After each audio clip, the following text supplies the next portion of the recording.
இன்றைக்கு 25வது நாள். இன்றைக்கு 25வது நாள் இந்த ஜெபத்தை நாம் நடத்துகிறோம். கர்த்தருடைய நாமத்துக்கு மகிமை உண்டாகட்டும்.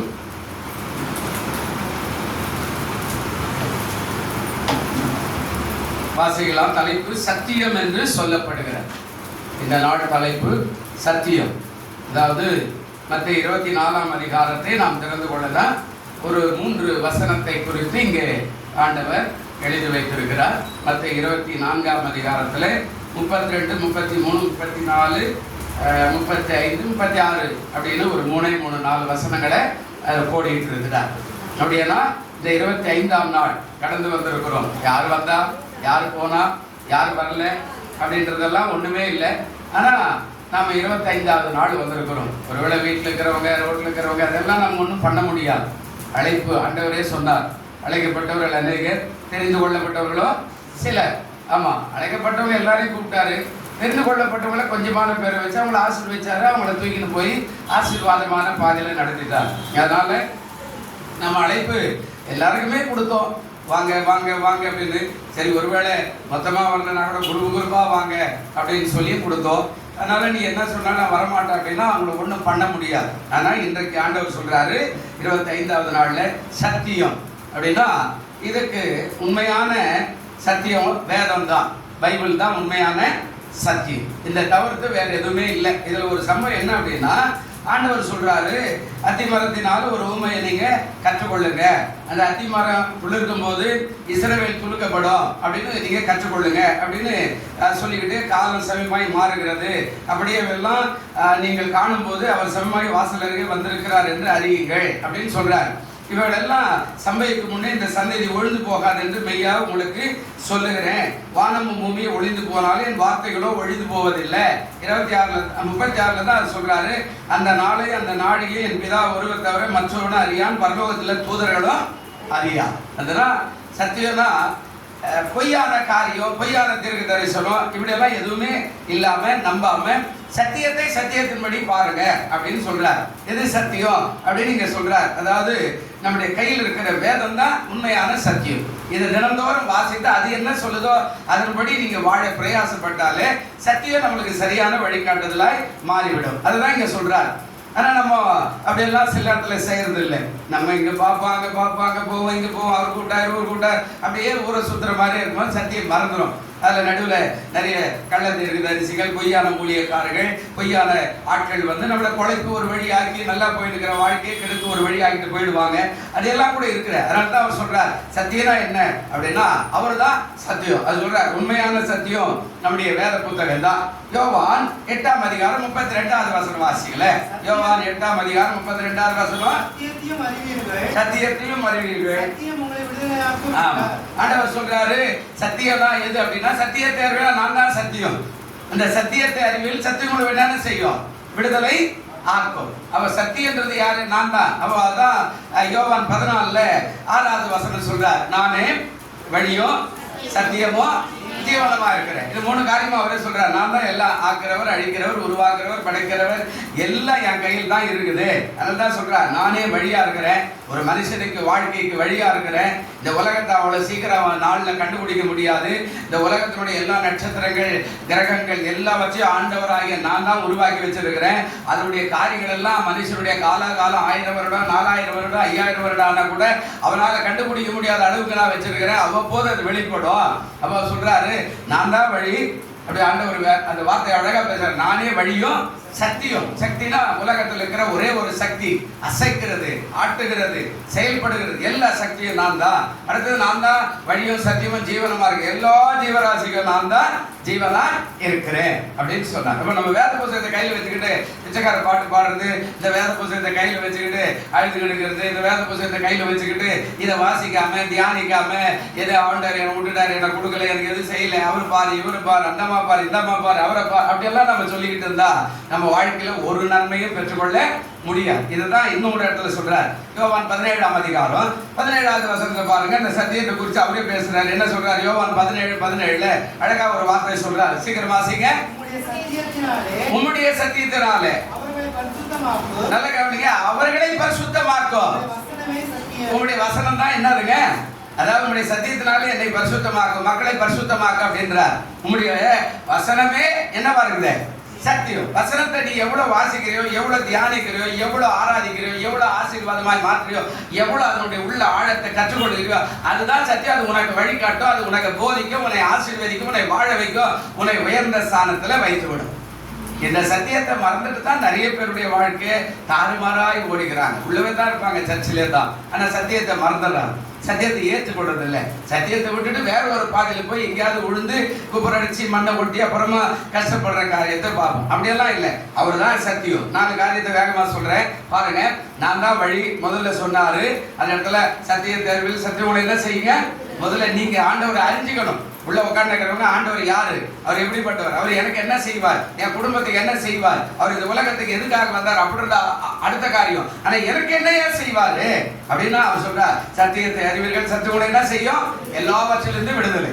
2வது காரியம் சொன்னார் 14:6, நானே வழியும் சத்தியமாய் ஜீவனமா இருக்கிறேன், நான் தான் எல்லாத்தையும் உருவாக்கி வச்சிருக்கிறேன். 3வது காரியம் சொன்னாரு 17:17 அவர் என்ன சொன்னாருங்க? நம்முடைய வசனமே என்னவா இருக்குது? வசனத்தை வாசிக்காத அப்புறம் நீ சத்தியத்துல இல்லைன்னு அர்த்தம் தான். வசனம் தெரியலன்னா நீ சத்தியத்துல இல்லைன்னு அர்த்தம். சில பேர் வசனம் தெரிஞ்சா கூட பாவம் செய்வாங்க. வசனத்தை கையில் வச்சுக்கிட்டே பாவம் செஞ்சுட்டு இருப்பான். ஆண்டவர் அதை விரும்ப மாட்டார். என்னைக்குனாலும் ஒரு நாள் அது வெளியரங்கமாய் விழுந்து அவமானப்பட்டு போற மாதிரி வச்சிருவார். ஆனா ஆண்டவர் சொல்றாரு, உம்முடைய வசனம் தான் சத்தியம். அப்ப இந்த 3 வசனத்துக்கு அடிப்படையில் தான் இந்த பகுதி சொல்றாரு.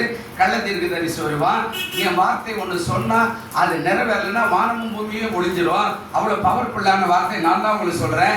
நான் உன்னை ஆசீர்வதிக்கிறேன்னா ஆசீர்வதிப்பேன், நான் உயர்த்துவேன்னா உயர்த்துவேன், உன்னை மகிழ்ச்சிப்படுத்துவேன்னா மகிழ்ச்சிப்படுவேன், உன்னை தேவைகளை சந்திப்பேன்னா சந்திப்பேன், நான் சொல்லி அதை செய்யறேன்னா வானமும் பூமியுமே ஒளிந்துரும் அப்படின்னு ஆண்டவர் சொல்றார். அதனால தாங்க அந்த 32வது வசனத்துல 36 வரையில அப்படி சொல்றார்.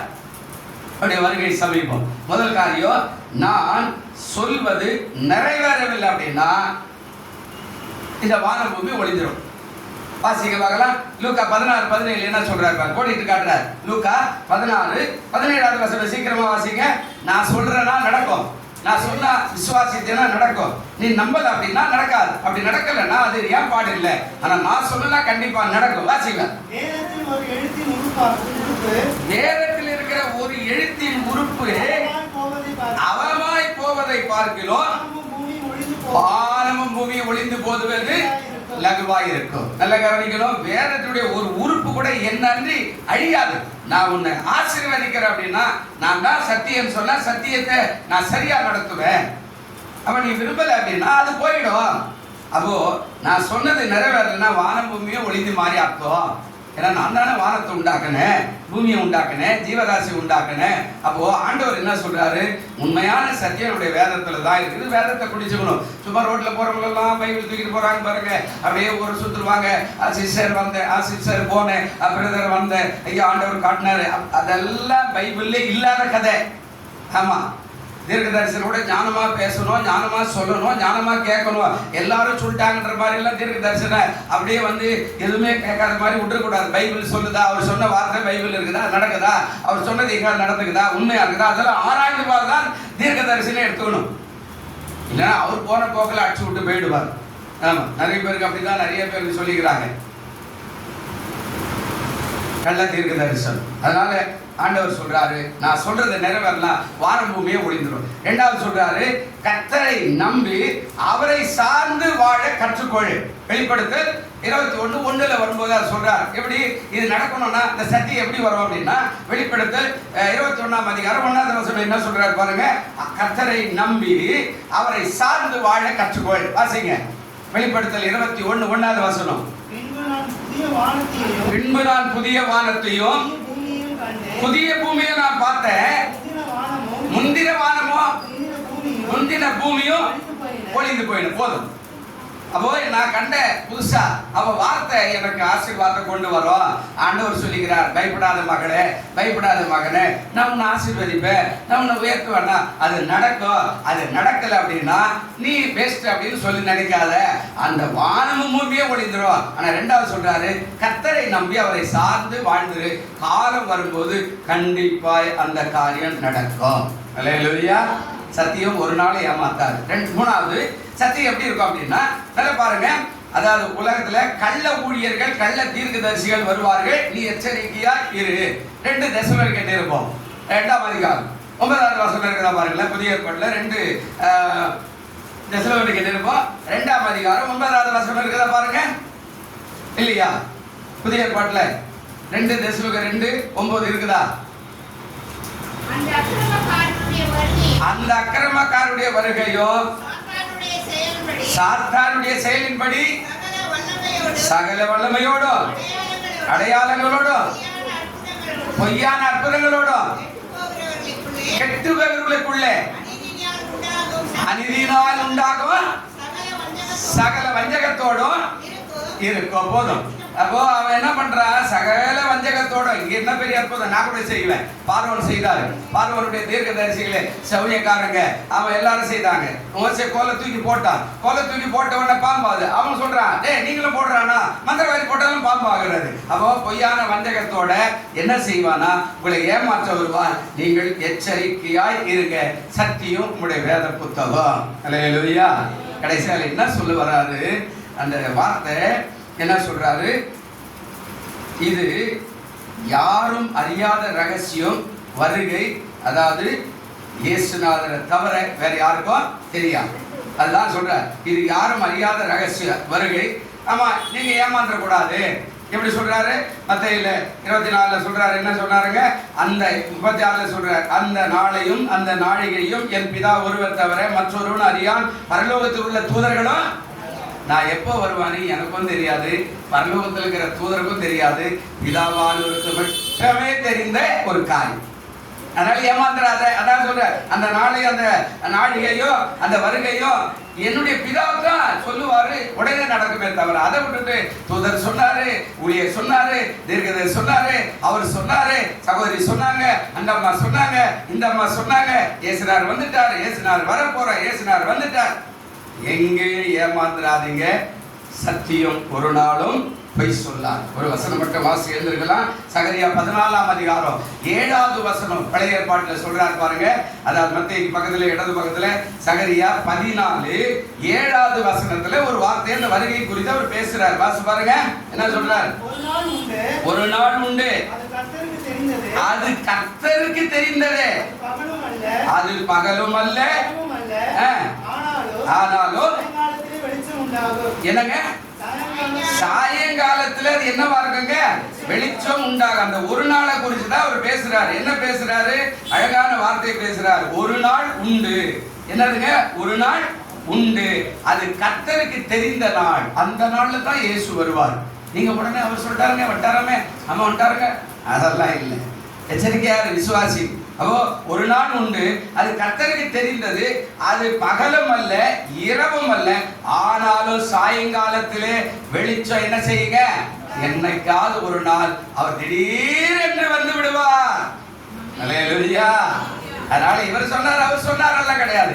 சத்தியத்தை சரியா படிக்கணும்னா இந்த வேத புஸ்தகத்தை நீ சரியா பிடிச்சுக்கிட்டா தான் சத்தியம் வெளிப்படும். சத்தியத்தை விட்டுட்டு ஊர்ல இருக்கிறவங்க நீ நோக்கி ஓடிக்கலவா, இங்க சரியில்லைங்க, அந்த சபை சரியில்லை, அந்த சபை சரியில்லை, அவர் சரியில்லை, அந்த ஊழியக்காரர் சரியில்லை, அந்த அம்மா சரியில்லை, இந்த அம்மா சரியில்லை, இப்படியே ஊரை சுத்துவே தவிர இயேசுவை நீ விட்டுருவேன்.